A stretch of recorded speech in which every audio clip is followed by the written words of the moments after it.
다음 주 주요 경제 일정을 살펴보는 경제 뷰포인트 시간입니다. 정경부 지수희 기자 나와 있습니다. 어서 오세요. 안녕하세요. 네, 얼마 전 이제 개각이 단행이 됐습니다. 장관 후보자들의 인사청문회 다음 주부터 본격적으로 시작이 되는데요. 역시나 변창흠 후보자에 대한 관심이 뜨겁습니다. 벌써부터 발언 하나하나가 다 기사화될 정도로 관심이 뜨거운데 이번 맞습니다. 청문회에서 좀 어떤 부분에 포인트를 둬야 될까요?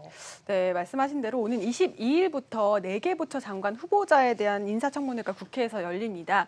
22일에는 전해철 행정안전부 장관 후보자, 그리고 권덕철 보건복지부 장관 후보자의 청문회가 열리고요. 그리고 23일에는 말씀하신 대로 변창흠 국토교통부 장관 후보자, 24일에는 정영애 여성가족부 장관 후보자의 청문회가 열립니다.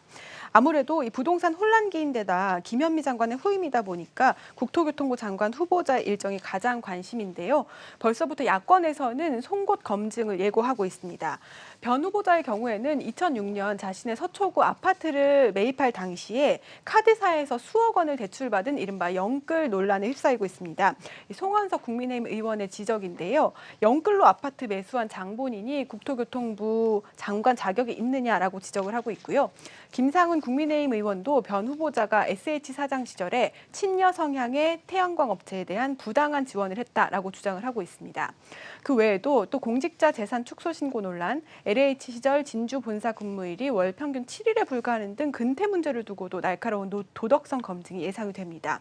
또 부동산 정책에 대한 입장도 굉장히 관심사인데요. 문재인 대통령은 변 후보자에게 특히 충분한 주택 공급을 좀 주문을 하고 있습니다. 변 후보자는 지난 11일에 문재인 대통령과 함께 경기도 화성에 있는 행복주택 단지를 찾은 자리에서 질 좋은 중형 공공 임대주택을 많이 만들기 위해서는 정부가 좀 예산을 늘려줘야 한다라고 요청을 했고 문재인 대통령도 이에 대해서 좀 호응하는 모습을 보였는데요. 영상으로 한번 확인해 보시겠습니다.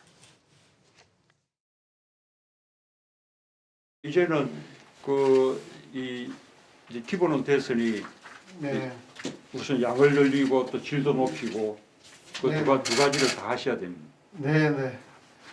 그 대통령께서 강한 의지를 좀 씹어주시면 예산부터 좀 병행도 넓히고 네. 또 질도 좋게 이렇게 만들 수 있도록 가능할 수 있습니다. 근데 지금 아직은 현재 예산이 아주 지금 제약이 있기 때문에 이때 그런 기존의 그 한계를 넘어서서 네네. 좀 과감하게 재정적으로도 네네. 보다 많은 투입을 하고. 네, 변 후보자는 앞서 소식으로 좀 전해주신 만큼 과거 서울 시내 역세권을 좀 과밀 개발해야 된다라는 말을 여러 번 강조하기도 했는데요. 이번에 청문회에서 부동산 혼란을 잠재울 묘수를 좀 제시할 수 있을지 청문회에서 나오는 발언들을 좀 확인해 보실 필요가 있겠습니다. 네, 이번 청문회 정말 말씀해 주신 대로 날카로운 질문들이 많이 또 쏟아질 것 같은데요. 그만큼 관심 있게 지켜보셔야겠습니다. 사실 청문회도 청문회지만 지금 정부에서 끊임없이 부동산 개정안을 내놓고 있는데 전세 매물은 계속 사라지고 집값은 계속 뛰고 이런 상황들이 반복이 되면서 청년들이 결혼이라든지 출산이라든지 이렇게 쉽게 결단할 수가 없는 상황이 됐습니다. 네. 이런 상황인 만큼 지금 다음 주에 출산율을 확인해 볼 수 있는 지표도 나온다고 하는데 역대 최악의 결과가 예상된다 이런 얘기 나오더라고요. 네, 그렇습니다. 맞습니다. 이 통계청이 다음 주에 10월 인구 동향을 좀 발표를 하는데요. 지난달에 나온 통계를 보면 3분기 출생아 수가 처음으로 7만 명 아래로 떨어졌습니다. 여성 1명이 평생 낳을 것으로 예상되는 평균 출생아 수를 뜻하는 합계 출산율은 0.84명으로 2분기 연속 역대 최저치를 이어갔습니다. 4분기는 연말에 출산을 좀 꺼리는 계절적인 영향 때문에 이보다 좀 더 낮을 것으로 예상이 되는데요. 얼마 전 박능우 장관은 대통령 직속 저출산 고령사회위원회에서 올해 합계 출산율이 0.8명대가 될 것이다라고 밝혔습니다. 지난해 합계 출산율이 역대 최저치인 0.918명이었는데 이보다 더 낮아져서 최저치를 새로 쓰게 되는 겁니다. 정부는 이 같은 문제를 해결하기 위해서 2022년부터 출산 축하비 지급하고 영아수당 주고 또 육아휴직 확대 같은 정책을 내놨는데요. 여전히 근본적인 해결책은 되지 못한다는 지적이 많습니다. 이보다는 지나친 경쟁과 격차를 좀 배제를 하고 생애 전반에 걸쳐서 질 개선을 해야 한다라고 좀 목소리가 커지고 있는데요. 출산율 선행 지표인 혼인 건수의 경우에도 특히 지난 3분기에 코로나 타격을 입어서 처음으로 5만 건 아래로 떨어졌습니다. 혼인 건수 하락은 합계 출산율에도 영향을 미치는데요. 다음 주 발표되는 10월 인구 동향에서는 혼인 건수까지 확인하실 수 있습니다. 네, 알겠습니다. 오늘은 좀 다운되는 소식들만 많이 또 전해드려야 할 것 같은데 이제 또 거리두기 얘기를 또 해봐야 네. 할 것 같습니다. 이제 3단계, 이제 확진자 수는 이미 또 요건을 충족한 상황인데 이번 주는 좀 넘길 것으로 보여지죠.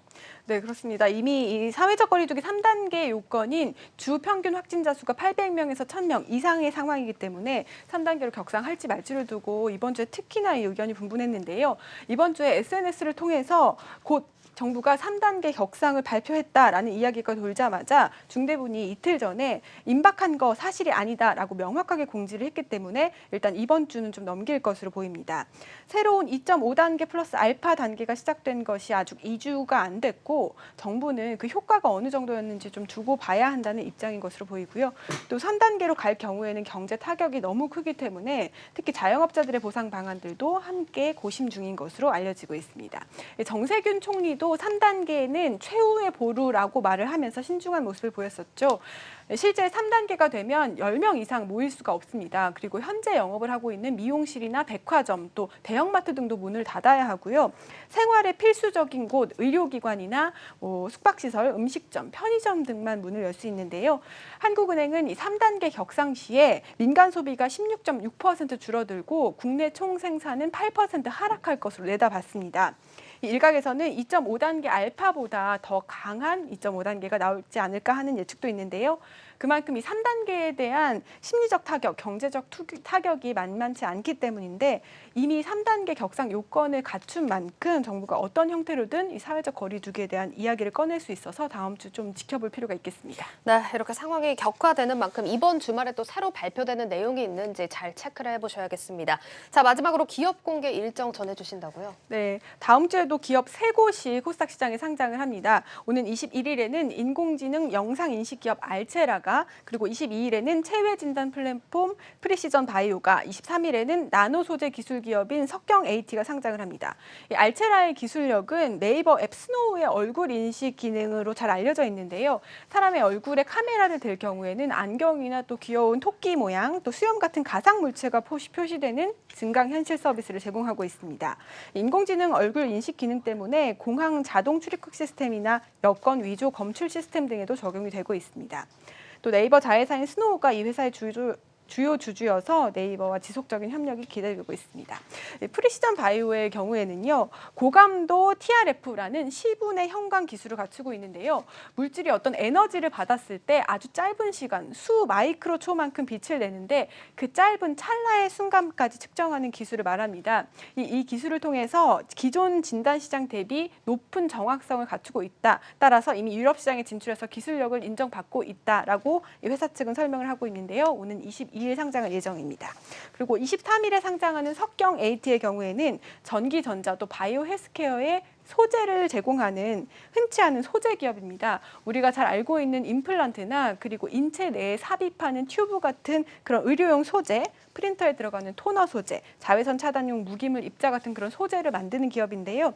특히 일본의 수출 규제 때문에 추진된 소재 부품 장비 자립화 사업의 영향인 소부장 특례로 코스닥에 상장을 할 예정입니다. 이 세 기업 모두 공모주 청약 경쟁률이 상당하기 때문에 상장 첫날의 실적을 좀 주목해 볼 필요가 있겠습니다. 네, 이렇게 지금까지 다음 주 주요 일정 살펴봤습니다. 정경부 지수희 기자와 함께했습니다. 고맙습니다.